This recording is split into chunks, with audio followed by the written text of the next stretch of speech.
All right, let's talk about something that we all just kind of take for granted, the past. We think of it as this fixed thing, right? It's done, it's over. But what if it's not?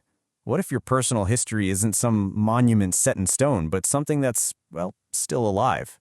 So let's start with a question that might mess with your head a little bit. We always talk about leaving the past behind us, but what if it isn't behind you at all? What if it's all around you, right now, like a landscape you're still walking through? Okay, to even begin to unpack that idea, we first have to look at the way we normally think about time. It's like this invisible map we all use every single day, and honestly, we don't even realize we're using it. It's our built-in idea of linear time. And here's what that map looks like. You've got the past over here, a bunch of things that happened. They're fixed, they're unchangeable.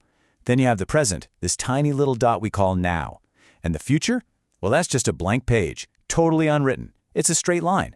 A simple one-way street from A to B to C.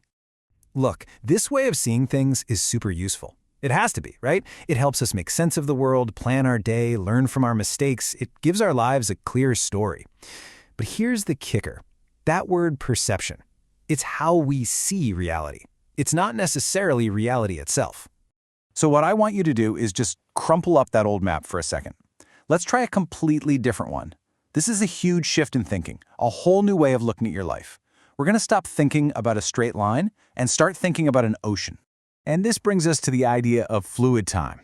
So instead of a rigid chain of events where one thing leads to the next, imagine it's all connected. It's fluid. And in this view, the past isn't locked away in a vault. It's still connected to you right now, and get this, that connection can be changed. It can be redefined.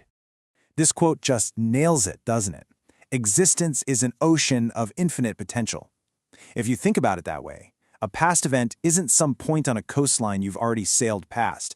No, it's a current in the water. And from where you are right now, you can feel all the different currents. You have access to them.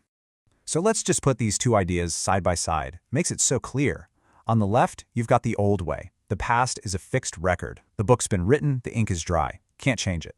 But on the right, you have this new idea. The past is a malleable story. It's a narrative, and we all know you can tell the same story in 100 different ways. And this is where it gets really interesting, because this isn't just some weird philosophical thought experiment. This is where it becomes a super powerful, practical tool. It's about changing your life, right now, by harnessing the incredible power of your own perspective. Now let's be super clear, we're not talking about some sci-fi movie where you go back in time and change what happened. No, it's actually something way more profound. You, right here, right now, can mentally relink who you are today to a different story about your past. So how do you actually do this? Well, it's kind of like a three-step process. First, you just shift your perspective. You see your history as just one possible version of the story. Then, step two, you choose a new one, a story that actually empowers you. So instead of a failure, you reframe it as critical training. Instead of a painful breakup, it's a necessary new beginning. And finally, you actively, mentally connect the you of today to that new, more powerful history. The source material has this great term for these different stories. It calls them temporal threads. Think of them like different plot lines available to your character in the story of your life. By choosing which thread to connect to, you're not erasing the facts, but you are absolutely changing what they mean. And when you change the meaning of your past, you change the very foundation of your present. Which brings us to the big finale here, the ultimate takeaway. Why does any of this even matter? Because messing with your past isn't about escaping it. It's all about transforming your present. Seriously, if you remember one thing from all this, let it be this. Your personal history is not some heavy anchor you have to drag around for the rest of your life. It's a story, and you are the narrator. The most powerful part? You're telling that story to yourself in this very moment. And you can choose to change the tone, change the emphasis, and ultimately, change the conclusion. So I'm going to leave you with this to chew on. The point isn't to wish you had a different past. It's to realize you have the power to choose the meaning of the past you already have.